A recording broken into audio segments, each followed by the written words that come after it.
आज आप सुनेंगे एक ऐसी कहानी जो सिर्फ कहानी ही नहीं बल्कि हकीकत है। एक सच्चाई से आज आप रूबरू होंगे। कुछ पीड़िताओं की कहानी जिसे सुनने के बाद आपकी रूह कांप जाएगी, लेकिन यही हकीकत है। फिल्म है द केरला स्टोरी। पूरी कहानी जानने के लिए आप इस वीडियो को लास्ट तक ज़रूर देखें और चैनल पे अगर नए हैं तो चैनल को सब्सक्राइब कर लें, नोटिफिकेशन बेल ज़रूर दबाएं ताकि हमारी हर वीडियोस आप तक पहुंचती रहे। वीडियो को ज़्यादा से ज़्यादा लाइक एंड शेयर करें। कहानी कुछ इस प्रकार है। द केरला स्टोरी में यह दिखाया गया है कि एक लड़की से यूएस एम्बेसी कुछ पूछताछ करती हैं कि वो टेररिस्ट कैसे बनी। जब वो सच्चाई बताती है तो ऑफिसर्स उसकी बातों पर बिल्कुल भी यकीन नहीं करते हैं। फिर वो यह भी कहती है कि उसे उसके हस्बैंड के साथ लखा जाना था, लेकिन ऑफिसर्स उसकी इस बात पर भी यकीन नहीं करते हैं, बल्कि उस पर शक करते हैं। वो कहते हैं कि तुम अपनी मर्जी से टेररिस्ट बनी हो, तुम अपने देश के खिलाफ जाना चाहती हो। जो तुम ये सारी बातें बता रही हो, ये महज एक गलत कहानी सुना रही हो। फिर वो लड़की कहती है, भले ही मैं अपनी मर्जी से निकली थी, लेकिन मेरे दिमाग पर किसी और का कंट्रोल था और मेरी जैसी कितनी लड़कियां उनके जाल में फंसी हैं, जो कि अपने घर से भागकर इस रेगिस्तान में दफन हो गई हैं। फिर वो अपनी पुरानी कहानी शुरू करती है कि कैसे वो यहाँ तक पहुँची और उसका नाम फातिमा कैसे पड़ा। फिर वो ऑफिसर्स को बताती है कि उसका रियल नेम शालिनी है और वो तिरुवनंतपुरम में अपनी दादी और अपनी विधवा माँ के साथ रहती थी। वो अपनी माँ और दादी के साथ बहुत ही खुश थी, क्योंकि उनके बीच ये एक इकलौती संतान थी। लेकिन जब वो बड़ी हुई तो ग्रेजुएशन की पढ़ाई के लिए वो केरला के नर्सिंग कॉलेज में एडमिशन लेती है और वो वहीं हॉस्टल में रहने लगती है। अब यह कहानी शालिनी की यहीं से एक अलग मोड़ लेती है, इसलिए आप कहानी को लास्ट तक ज़रूर सुनें। जब वो हॉस्टल आती है तो उसकी मुलाकात अपने रूममेट्स से होती है। उसके 3 रूममेट्स थीं। गीतांजलि, जो कि कोचीन से बिलोंग करती थी, नीमा मैथ्यूस कोट्टम से, और तीसरी आसिफा, वो मालापुरम से बिलोंग करती थी। आसिफा अपनी फैमिली के साथ ही रहती थी। आसिफा शालिनी से कहती है कि मैं यहाँ की लोकल हूँ और यहाँ के सभी लोगों को मैं पहचानती हूँ, इसलिए तुम्हें मेरे साथ रहने में कोई नुकसान नहीं है। तुम्हें मुझसे बहुत ही हेल्प मिलेगा। और दूसरे दिन सभी रूममेट्स अपना क्लास अटेंड करने कॉलेज जाती हैं। उसी बीच कोई शालिनी, नीमा और गीतांजलि की तस्वीरें ले लेता है। जब यह सारी बात शालिनी ऑफिसर्स को बता रही होती है तो इतनी बात सुनते ही ऑफिसर्स कहते हैं कि शालिनी नाम की कोई लड़की नहीं है, ना ही उसका कोई वजूद है। तब शालिनी कहती है, शालिनी नाम का कोई वजूद आपको कैसे मिलेगा, क्योंकि उन्होंने तो शालिनी को फातिमा बना दिया था और शालिनी नाम का पूरा वजूद ही मिटा दिया था और मेरी जैसी लड़की को एक टेररिस्ट बना दिया। मैं किन हालातों में आईएसआई ज्वाइन की, सबसे पहले यह जानना ज़रूरी है। एक दिन मैं और मेरी रूममेट्स बाहर डिनर पर जाने का प्लान करते हैं। तभी आशिफा किसी से फ़ोन पर बात करती है और उसके बाद वो हमें बताती है कि उसके 2 कज़िन्स उससे मिलने आने वाले हैं, इसलिए वो उनसे मिलने बीच पर जाएगी। वो कहती है हम सभी को कि तुम सभी चलो मेरे साथ बीच पर, वहाँ एक घूमना फिरना हम सभी का एक साथ हो जाएगा। फिर तीनों रेडी हो जाती हैं। वहाँ पहुँचते ही उसके दोनों कज़िन्स आ जाते हैं। वो एक दूसरे से अपने आप को परिचित कराते हैं। एक ने अपना नाम रमीज़ बताया और दूसरे ने अब्दुल। रमीज़ बताता है कि वो MBBS कर रहा है और अब्दुल बिजनेसमैन है। दोनों खुद को बहुत अच्छा बताते हैं और लड़कियों पर अच्छा इम्प्रेशन बनाने की कोशिश करते हैं। फिर ऐसे ही सिलसिला चलता रहा और धीरे धीरे वो लड़के उन तीनों के करीब आते गए। नीमा कभी कभी वीकेंड्स पे अपने घर चली जाया करती थी, लेकिन गीतांजलि वीकेंड्स पे भी हॉस्टल में ही रहना पसंद करती थी, इसलिए वो वीकेंड्स पे घर नहीं जाती थी। और शालिनी, उसका घर काफ़ी दूर था, इसलिए वो वीकेंड पर वो भी रुक जाया करती थी। आशिफा के कहने पे वो कभी कभार उनके घर भी चली जाती थी। उसी साल ईद के मौके पर फिर धीरे धीरे तीनों लड़कियां उनके करीब आने लगती है।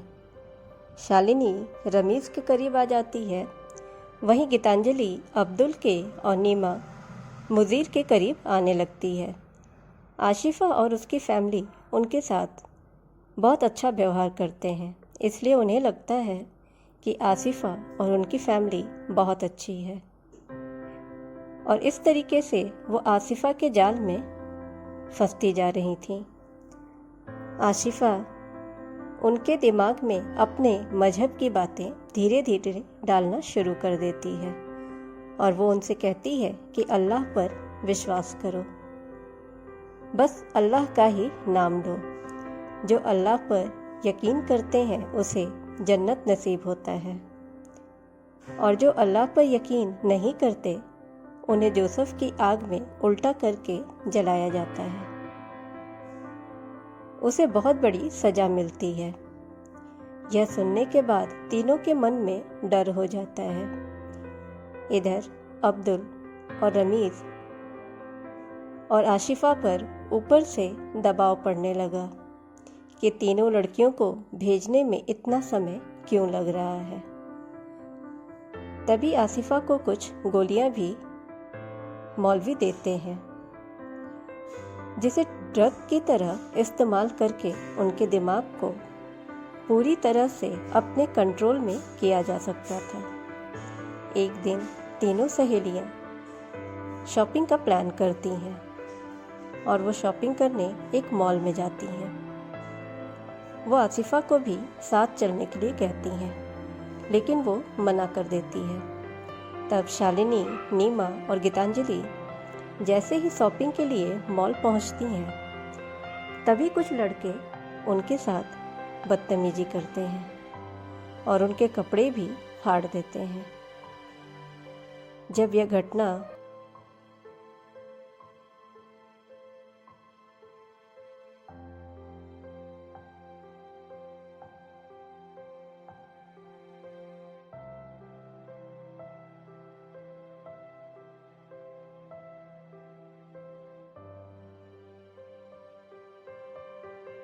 वो हॉस्टल लौटने के बाद आशिफा को बताती हैं, तब आसिफा उन्हें हिसाब पहनने के लिए कहती है। वो कहती है कि हिसाब पहनने से लड़कियां हमेशा सेफ रहती हैं, उनका कभी भी रेप नहीं होता, अल्लाह उन्हें हमेशा प्रोटेक्ट करते हैं। और वो हिंदू और क्रिश्चियन धर्म की बुराई करने लगती है। यह सुनकर नीमा को गुस्सा आता है और वो उसे चुप रहने के लिए कहती है और वहाँ से उठकर चली जाती है। गीतांजलि और शालिनी आशिफा के साथ रमीज़ और अब्दुल से मिलने जाती है और दोनों पहले की तरह अपने आप को बहुत अच्छा बताने के लिए नाटक शुरू कर देते हैं। उसके बाद रमीज़ उन्हें ड्रग की गोली देता है, यह कहकर कि यह एंटी डिप्रेशन की गोली है। और उसके बाद गीतांजलि और शालिनी हिसाब पहनना भी शुरू कर देती हैं और आसिफा के बताए अनुसार चलने लगती हैं। वो अल्लाह का भी नाम लेने लगती हैं और धीरे धीरे उन्हें ड्रग्स की गोली की भी लत लग जाती है। और फिर शालिनी और रमीज़ इसी तरह मिलते मिलते एक दूसरे के बहुत करीब आ जाते हैं और दोनों के बीच फिज़िकल रिलेशंस भी चालू हो जाते हैं। वहीं गीतांजलि और अब्दुल भी एक दूसरे के करीब आ जाते हैं और उनके साथ भी ऐसा ही होता है। लेकिन नीमा अभी भी इन सब से दूरी बनाकर रखती है। उसे अपने क्रिश्चियन धर्म पर ज़्यादा विश्वास था, इसलिए वो इस सब से दूरी बना लेती है। आशिफा गीतांजलि और शालिनी को उनके फैमिली के विरुद्ध भी भड़काना शुरू कर देती है, यहाँ तक कि उनकी फैमिली को भी उनका हिसाब पहनना बिल्कुल भी पसंद नहीं था। फिर कॉलेज ख़त्म होने के बाद शालिनी को यह पता चलता है कि वो प्रेग्नेंट है। तब वो रमीज़ से शादी करने के लिए कहती है, लेकिन रमीज़ तब कहता है उससे कि उसे पूरी तरह अपने आप को मुस्लिम में कन्वर्ट करना पड़ेगा। फिर शालिनी ऐसा ही करती है, वो इस्लाम धर्म को भी कबूल करती है। इधर गीतांजलि को भी ड्रग्स की लत लग जाती है। अब्दुल उससे बार बार सीरिया जाने की जिद करता है, लेकिन गीतांजलि उसे मना कर देती है। फिर धीरे धीरे गीतांजलि सब समझ जाती है कि ये सब सिर्फ एक जाल है और वो अपने घर लौट जाती है। लेकिन शालिनी को रमीज़ छोड़कर अपने घर चला जाता है। शालिनी को कुछ समझ नहीं आता। फिर वो एक मौलाना से मिलती है। उसे सीरिया जाने के लिए धीरे धीरे वो मौलाना मना लेते हैं। फिर शालिनी के माइंड को पूरी तरीके से वॉश कर लेते हैं और उसके दिमाग में अब ये बातें डालते हैं कि उसने ड्रग्स ली है और बिना शादी किए फिजिकल रिलेशन बनाया है। यह सब गुनाह है।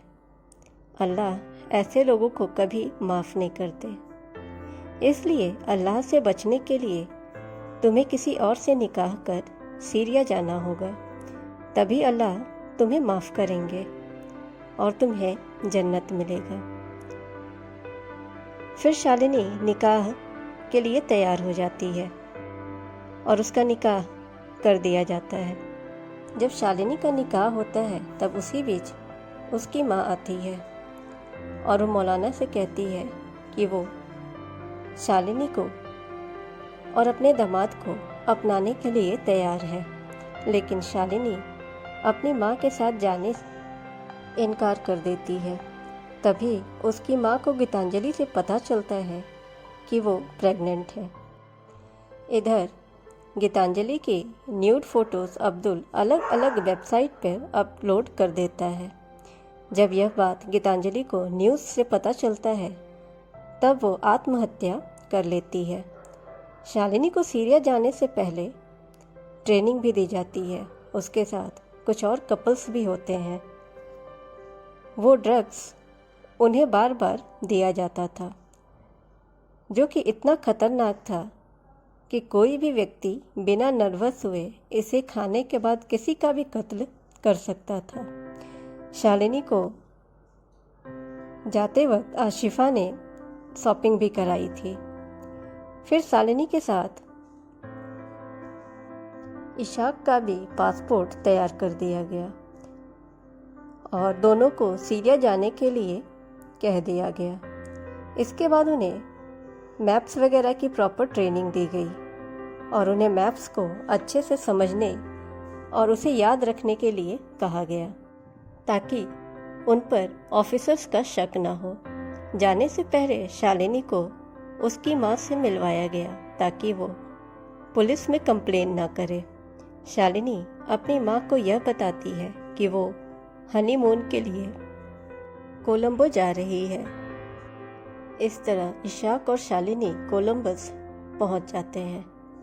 तभी शालिनी के पास नीमा का कॉल आता है। वो उसे बताती है कि गीतांजलि सुसाइड कर ली है, और गीतांजलि किन हालातों में सुसाइड की है उसने पूरी बात भी बताई, और यह भी बताई कि वो शालिनी और गीतांजलि के कहने पर मोहसिन से मिलने भी गई थी, और उसने उसे ड्रग देकर उसका रेप भी किया। इसके बाद कई लोगों ने उसके साथ रेप किया, लेकिन शालिनी को यह लगता था कि यह नीमा और गीतांजलि को इस्लाम छोड़ने की सज़ा मिली है। थोड़ी देर तो उसे भी यह सुनने पर लगा कि यह सब एक जाल है, लेकिन उसके माइंड को इस तरह कंट्रोल कर लिया गया था, पूरे तरीके से माइंड वॉश कर दिया गया था कि यह सिर्फ उसे इस्लाम छोड़ने की सज़ा लग रही थी। फिर इशाक और शालिनी अफ़गानिस्तान के छोटे से गांव में पहुंच जाते हैं और वहां कुछ दिनों के लिए रहते हैं। उस गांव के लोगों ने शालिनी का बहुत ही अच्छे से ध्यान रखा। कुछ महीने उस गांव में बिताने के बाद वो निकल पड़ते हैं। रास्ते में कई बार शालिनी इशाक से फ़ोन के लिए जिद करती है।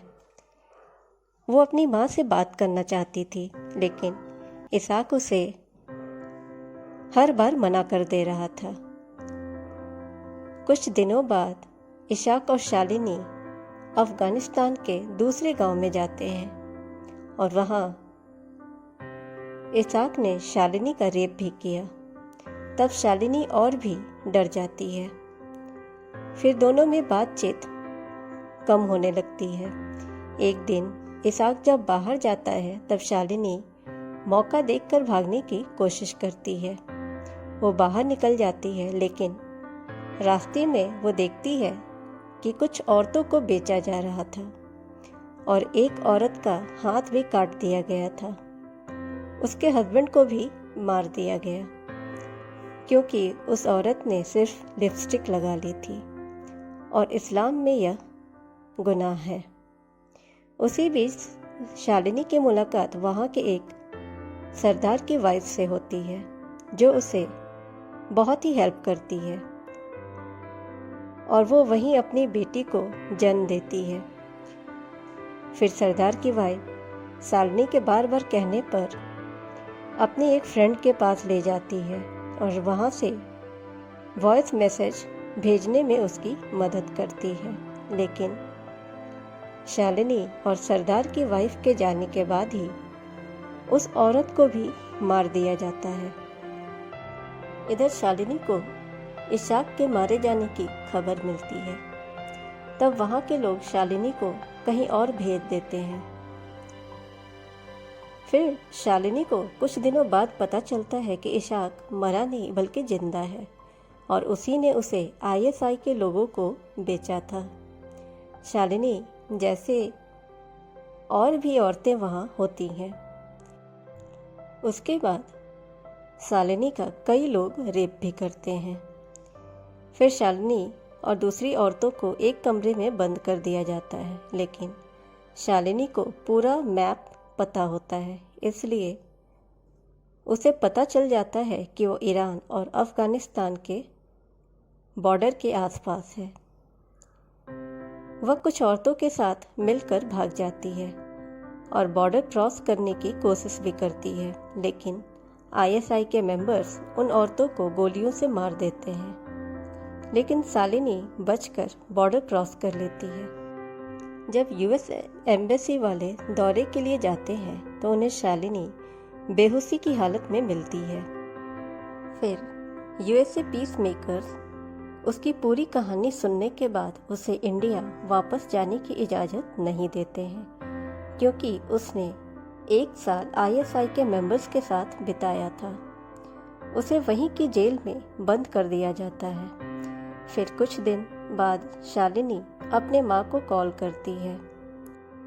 कुछ दिनों बाद शालिनी को उसकी बेटी भी वापस मिल जाती है। यूएस एम्बेसी के मेंबर्स उसकी बेटी को ढूंढ निकालने में सक्सेस हो जाते हैं, लेकिन शालिनी अभी तक यूएस एम्बेसी की जेल में ही है। अभी तक शालिनी, गीतांजलि और नीमा के पेरेंट्स को न्याय नहीं मिल पाया है। वो आज भी न्याय की मांग कर रहे हैं, पर उन्हें नहीं पता है कि कब तक उन्हें न्याय मिलेगा। और यह फिल्म यहीं ख़त्म हो जाती है। ऐसे ही इंटरेस्टिंग स्टोरीज़ के लिए आप चैनल को सब्सक्राइब करें, नोटिफिकेशन बेल ज़रूर दबाएं ताकि हमारी हर वीडियो आप तक पहुंचती रहे। वीडियो को ज़्यादा से ज़्यादा लाइक एंड शेयर करें। Thanks for watching.